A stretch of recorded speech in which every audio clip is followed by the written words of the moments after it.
Isn't it crazy how when you research or look into one topic, then you come across another and another and another that you might get interested in? This happened when I followed one of the big true crime cases of the past few years. I don't know how many of you have heard of the Daybell case in the United States. And that got me into looking a bit more into not necessarily religion itself or churches, but into how people can divert away from religion or from churches, in quotes, into something that's more like a cult or a sect. So that got me into looking a bit more into what is a cult and what is a sect. And in this episode, I shall be looking a bit more into the differences between the two, as well as into some of the sects that diverted away from some churches or some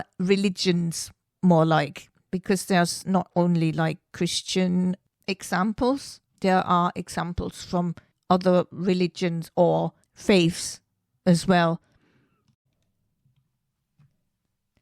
The terms cult and sect are often used interchangeably in popular discourse and are sometimes used in a way that implicates disapproval.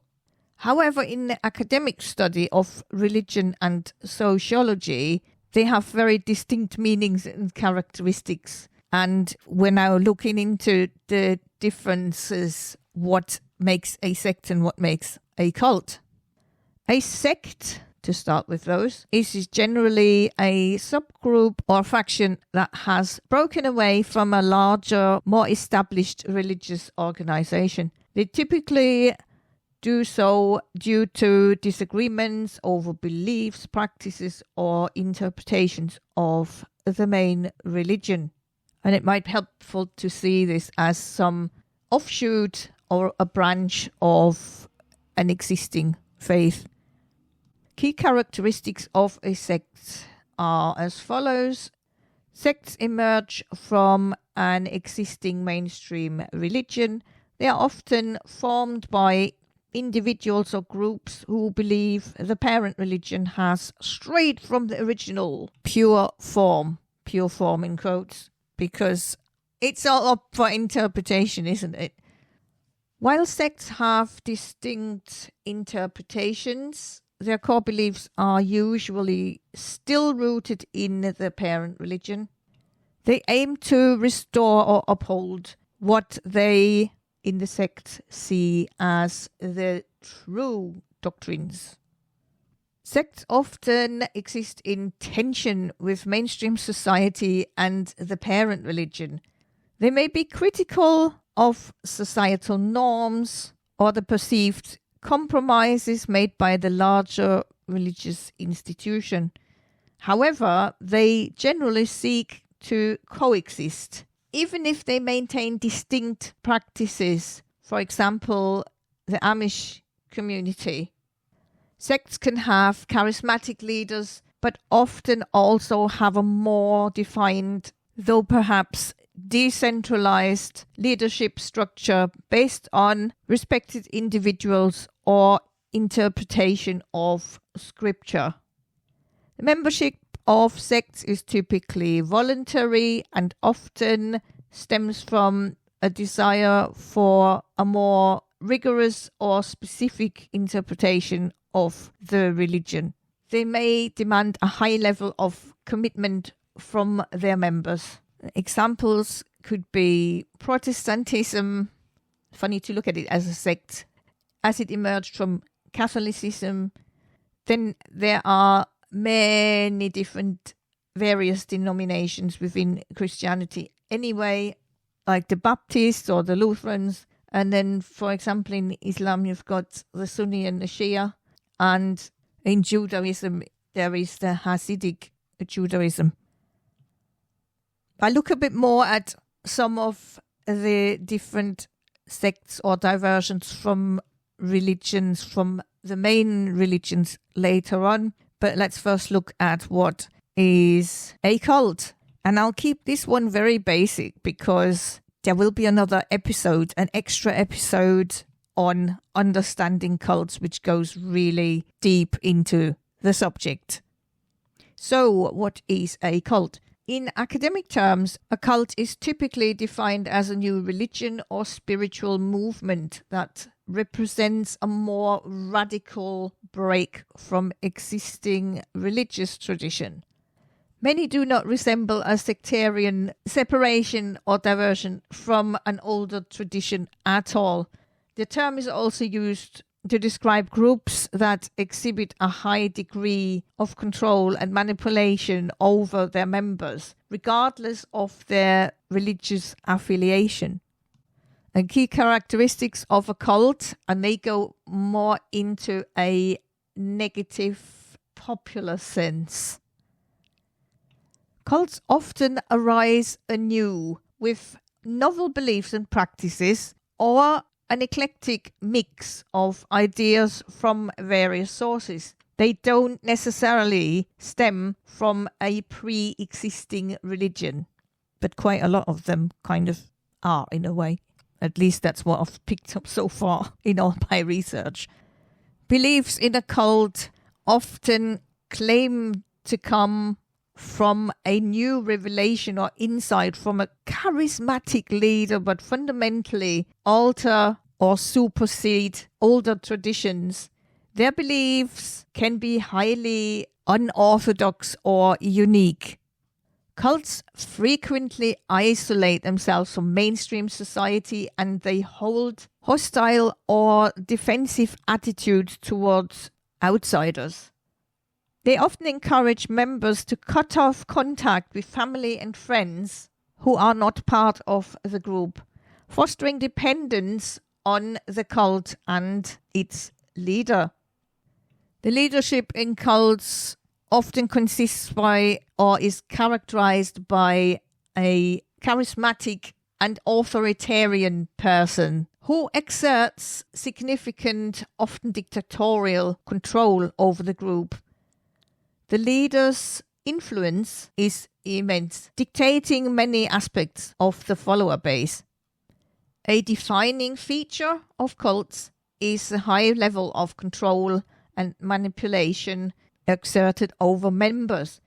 This can involve behavior control, as in strict rules on associations, living arrangements, finances, daily habits, and so on. Information control, which would be limiting access to outside information, distorting facts and using propaganda. Thought control by discouraging critical thinking, using loaded language and suppressing any dissent. And emotional control by manipulating members through fear, for example, the fear of losing salvation, the fear of shunning, as well as using or invoking guilt and using indoctrination. How cults draw members in, they often involve a process of love bombing and then increasingly isolate the members, and they create a dependency. Members may be drawn in during times of vulnerability or in a search for meaning. In its negative connotation, the term cult implies a group that can be psychologically, financially, or physically harmful to its members. And examples for some destructive cults could be the People's Temple, like the Jim Jones followers, and then there's Heaven's Gate, and there's the Manson family that could fall into this category. It's important to consider that there may be overlaps and nuances. In academic sociology, cult can sometimes be used neutrally to describe a new religious movement with novel beliefs. However, in popular culture, a cult almost always carries a negative connotation, implying manipulation and potential harm. With regards to evolution, some groups that started as cults, and cults here is meant in the neutral sense of new movements, so who have started out as cults or sects have over time become more accepted and evolved into what are considered denominations or even churches. Churches as in large established religious body. Protestantism would be one that has become a denomination. It might have started out as a sect but become a denomination of Christianity. As for fluidity, the lines can sometimes blur and a group might exhibit characteristics of both, or they may transition from one category to another. And I can't help but think the Church of Jesus Christ and the Latter-day Saints may be one of those that might have kind of blurred lines, and they've got tons of different offshoots that sometimes go into rather strange and harmful directions, as I found through listening to a lot of different podcasts on the subject. Next, let's explore a variety of examples of sects and divisions from different time periods, different cultures and religious backgrounds. And I hope that will help to illustrate diverse ways in which sects can form. The first sect we're looking at are the Essenes from ancient Judaism. The Essenes were a Jewish sect that flourished from the 2nd century BCE to the 1st century CE. Their origins were rooted in deep disillusionment with the mainstream temple priesthood in Jerusalem. They believed the priesthood was corrupt and had strayed from the true path of the Jewish faith. They had some mysterious unnamed figure that was central to their story, but that figure was sometimes called the teacher of righteousness. And the teacher of righteousness is believed to be the founder who led the community away from Jerusalem and into the desert. The Essenes are widely believed to be the community responsible for writing and preserving the Dead Sea Scrolls. You might have heard of the Dead Sea Scrolls before. And these Dead Sea Scrolls offer an incredible window into their beliefs, into their strict communal life, and into apocalyptic expectations. So the whole apocalyptic stuff isn't something new or something more recent. It has been ongoing. It has been talked about for centuries. The Essenes separated from mainstream society in a physical and in a spiritual way. They lived a communal, ascetic life, focusing on ritual purity, on study, and preparing for a final war between the sons of light, in quotes, that's how they saw themselves, and the sons of darkness, in quotes, and that's how they viewed the rest of the world. Next sect is from early Christianity, and there are the Montanists. The Montanist movement began around the late 2nd century CE in Phrygia, which is in modern-day Turkey. It was founded by Montanus, a convert to Christianity, who claimed to receive divine revelations directly from the Holy Spirit. He was joined by 2 prophetesses, Prisca and Maximilla. The Montanists are a great example of a sect that formed around a charismatic leader and direct prophetic revelations. Montanus and his followers believed they were ushering in the age of the Paraclete, and the Paraclete is another name for the Holy Spirit. The Montanists believed that the era of God's final revelation was happening through them.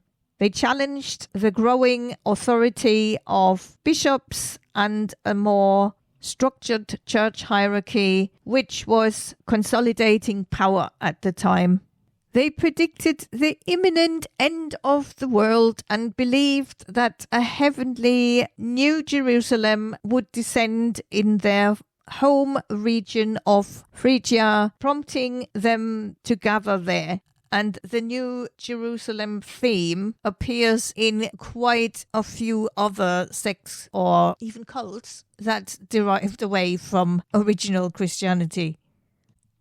And I've got a sect from the time of the Protestant Reformation, and those were the Anabaptists. The Anabaptist movement arose during the radical phase of the Protestant Reformation in 16th century Europe. While Martin Luther and others reformed the church from within, the Anabaptists sought a more complete break. Their name, meaning rebaptizers, comes from their most defining practice. They rejected infant baptism, arguing that baptism was only valid for adult believers who could make a conscious choice to follow Christ.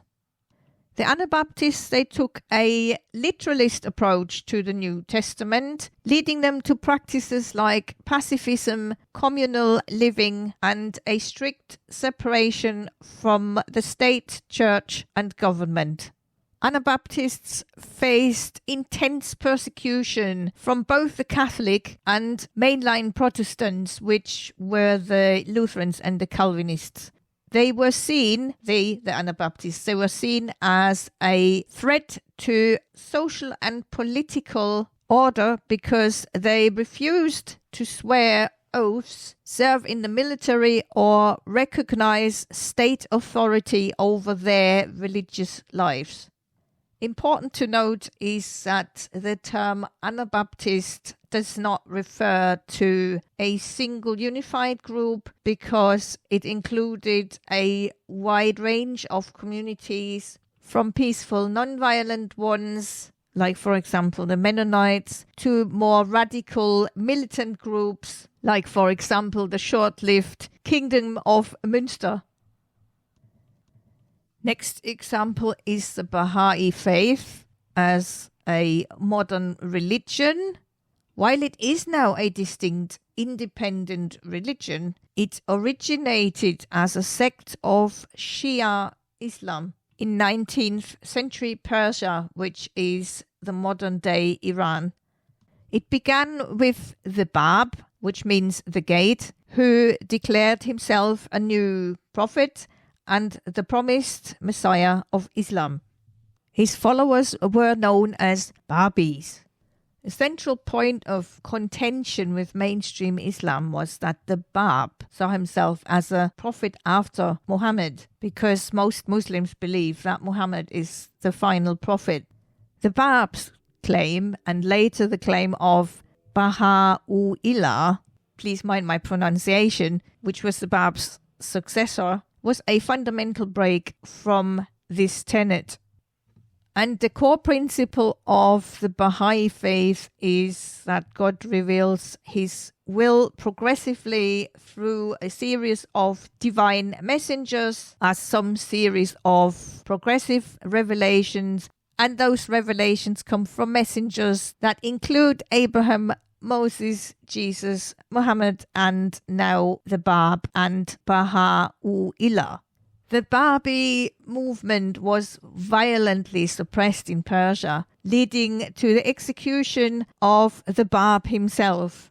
The persecution, however, also led to its followers' dispersal, which helped the faith spread internationally, eventually evolving from a sect into a globally recognized religion with millions of followers. Then there was a split in Buddhism as well. That was the Mahayana versus Theravada split. Never heard them mentioned as sects, but never mind.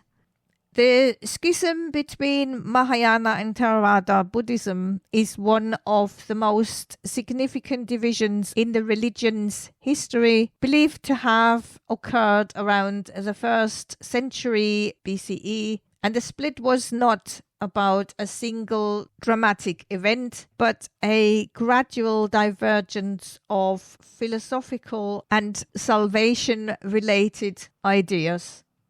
The key differentiation between the both is that Mahayana, which is called the Great Vehicle. The Mahayana Buddhism promotes the ideal of the Bodhisattva, an enlightened being who postpones their own entry into nirvana to help all other sentient beings achieve enlightenment.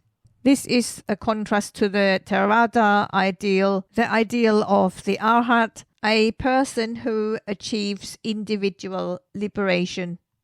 The name Mahayana was a self-proclamation meaning the great vehicle, as we mentioned already, because they saw their path as a broader way to liberation for everyone, not just monks.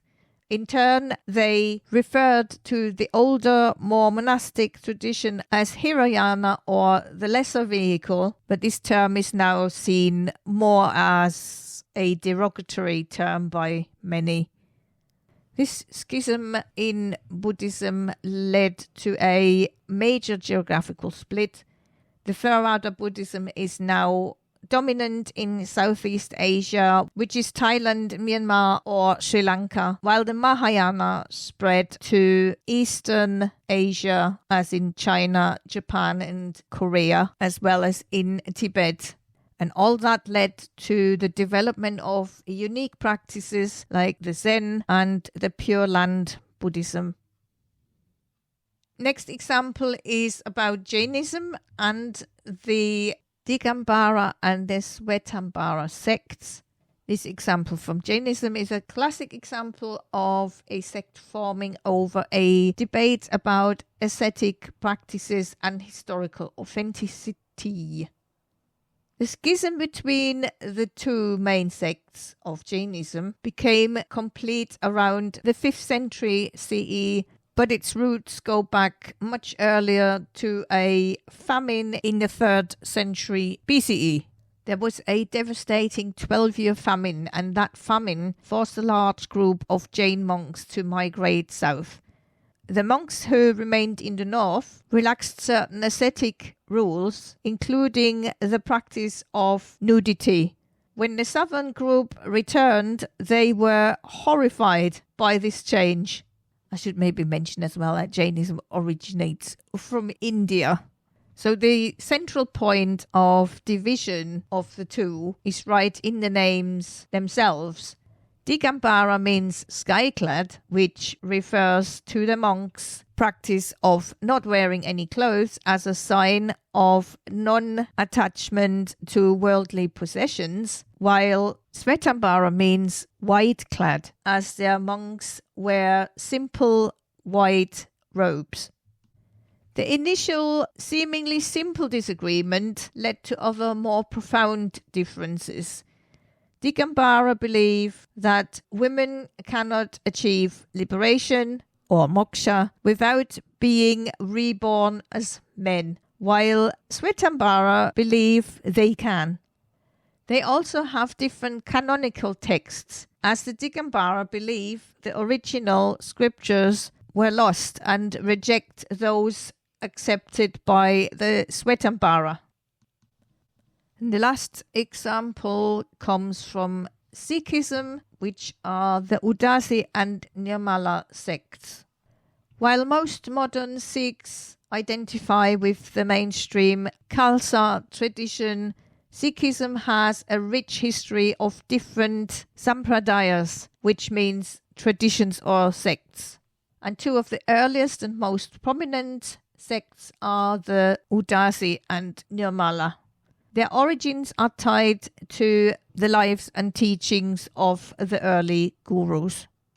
The Udasi tradition is said to have been founded by Baba Sri Chand, the older son of Guru Nanak, the founder of Sikhism.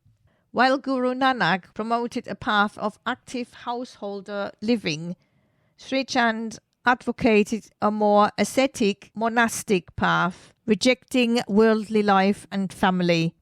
This created a clear division from the beginning. The Nirmalas, also called the Pure Ones, were scholarly monks founded by Guru Gobind Singh, the 10th Guru. They were tasked with studying and translating ancient Hindu and Buddhist scriptures to better understand the spiritual context of the Sikh faith. This group focused on a scholarly, philosophical and contemplative path. There's quite a contrast to the Khalsa, the mainstream Sikh community that was initiated by Guru Gobind Singh. The Khalsa is a warrior saint order focused on both spiritual devotion and protecting justice.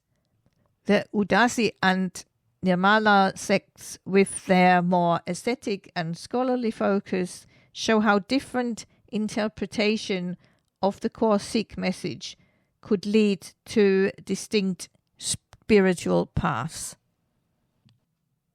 As we can see from these examples, there are some common themes here. The disillusionment with the mainstream charismatic leadership, or a return to some more pure origins. And very often the sects had to endure intense persecution, at least initially.